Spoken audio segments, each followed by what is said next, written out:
through.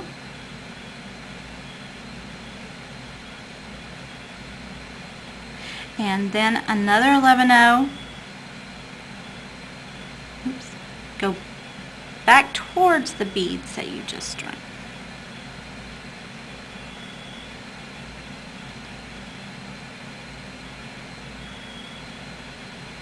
Back through.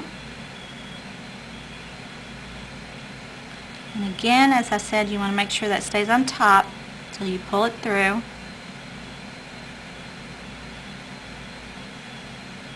I'm going to tighten up my work again. And then I'm going to string on the last 11-0 in this row, and then we can start our third row. And once you get a couple of base rows or a couple of rows done, then that stop bead is no longer needed, and you can remove it if it bothers you or if it's in your way.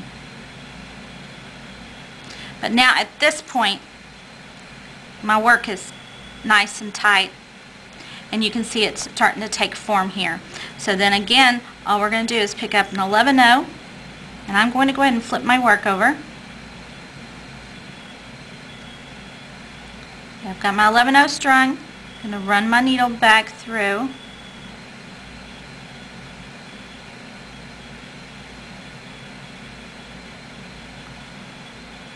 And then back through there. And you do this through the rest of the bracelet until you get, for a 7.5-inch bracelet, and that's including the button loop, I did about 6.5 inches of this square stitch, of this pattern.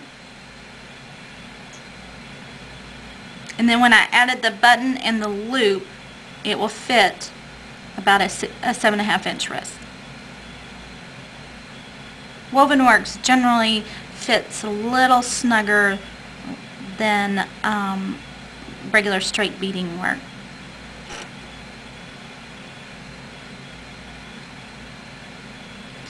So I've got my 3. Now I'm going to slip on my bugle bead and another 11-0. Come back through this middle 11-0.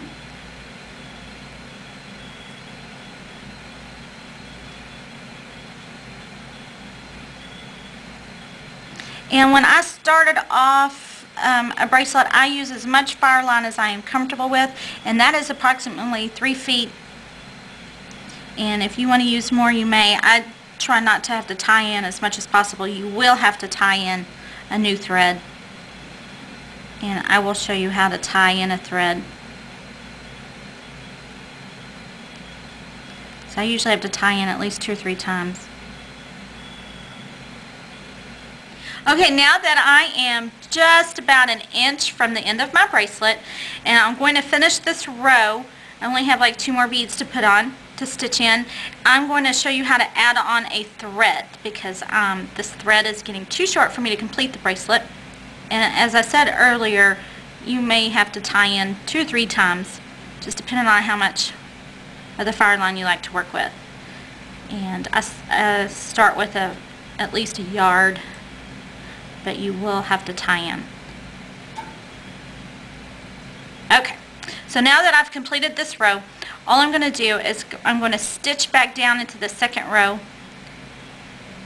and I'm going to probably go, actually I'm going to go all the way to this bugle, and I'm going to half hitch knot.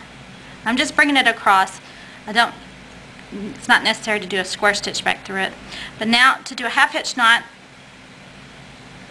you just take your needle, catch a thread, make a loop, bring your needle through the loop, and pull, and then run it through. I'm going to run it through this bugle and out the side of this bead in the middle. Again, I'm going to half hitch knot.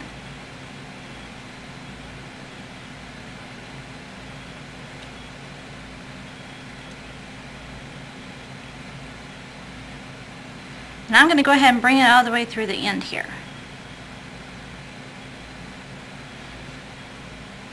And a half hitch knot here.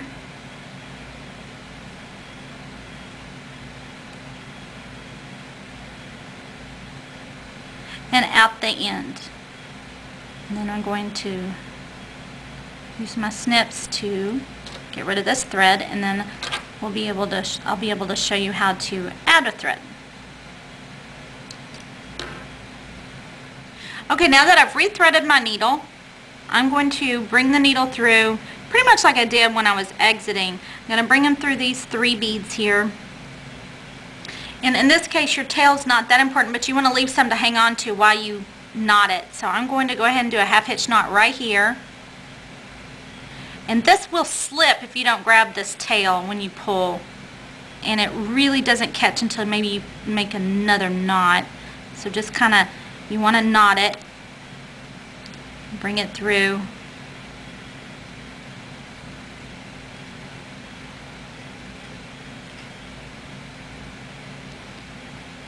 And another half hitch knot.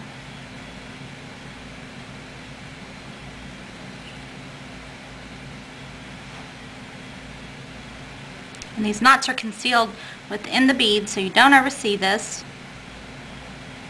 And then when you're completely done with the bracelet, then you can go trim that tail out, or after you get a few rows going, then you may trim it. But I wouldn't trim it until I've made 2 or 3 rows with the new thread. And I'm just going to bring it through the end here.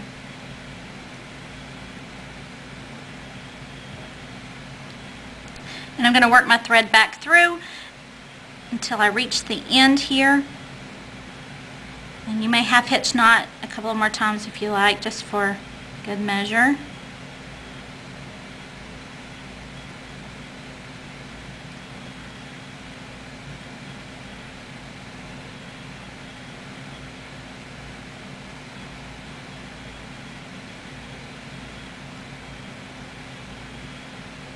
And now I'm going to be ready for my next row.